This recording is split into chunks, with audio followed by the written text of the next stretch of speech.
Hey, what's up mga kaballers? Maligayang pagbabalik sa aking channel. Halina't pag-usapan natin ang balitang new target ng Warriors, pipirma ng kontrata. At ang balitang Lakers may malaking pasabog sa NBA. Tara na't pag-usapan natin yan dito sa Basketball Hot Shots.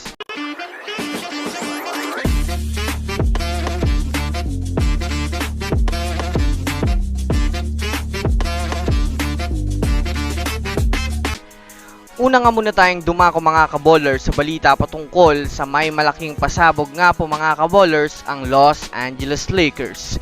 Well, alam naman nga po natin mga kaballers ngayon, hindi pa nga po nakakagawa ang Lakers ng move. Na hanggat ngayon din mga kaballers ay hindi pa rin sila tumatigil makipag-trade talk sa ibang mga teams. Ayon nga po mga kaballers sa naging pahayag ni Rob Pelinka, kasalukuyang ilan nga po sa kanilang mahahalagang player mga kaballers ay kanilang handa ng isakripisyo upang makakuha na ng panibagong superstar na maaaring magdala sa kanila ng malakas na impact. Kumbaga mga kaballers, pinagtatrabahuhan na nga po ngayon ng Lakers na makakuha ng isa pang superstar na makakatulong kina LeBron James at Anthony Davis na makuha ang kampyonato. Kung susumadayan nga natin mga kaballers, bagong Big 3 nga po ang balak nilang buuhin sa susunod na season upang magkaroon ng magandang kampanya. Kaya abang-abang lang tayo mga kaballers sa mga susunod na update patungkol dito. Samantala, dumako naman tayo mga kaballers sa balita patungkol sa kupunan ng Golden State Warriors. Alam naman nga po natin mga kaballers na may isa pa nga pong tinatarget ang Warriors ngayon mga kaballers. Ito ay ang makakuha pa ng panibagong superstar na magpapa-improve ng kanilang lineup.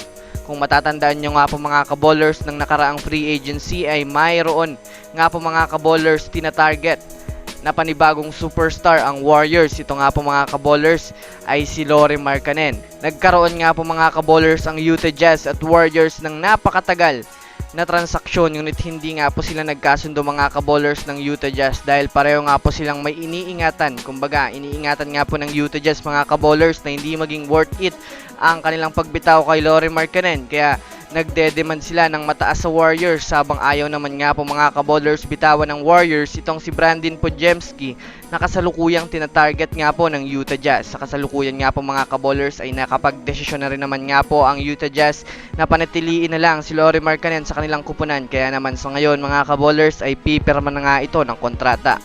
Isang maganda naman balita ito mga kaballers dahil na rin naman sa hindi na nga po mga kaballers mabibitawan ng Warriors itong si Brandin Podziemski na isa din sa may malaking potential sa kanilang kupunan. So yun lamang mga kaballers, yun lang naman ang pag-uusapan natin ngayon. Pindutin na ang subscribe and hit nyo na rin ang notification bell para sa mga susunod na updates sa mundo ng basketball. Again, this is Basketball Hot Shots. Thanks for watching.